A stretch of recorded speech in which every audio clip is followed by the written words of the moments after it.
নমস্কার বন্ধুরা, আমাদের পাশের বাড়িতেই এই মা মনসার মন্দির। তো বছরে একবার করে এই মা মনসার মন্দিরে মা মনসার গান হয় আর খুব ধুমধাম করে পুজো হয়।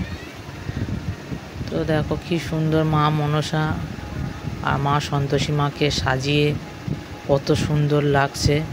দুটো রজনীগন্ধার মালা করে মা মনসার গান হচ্ছে।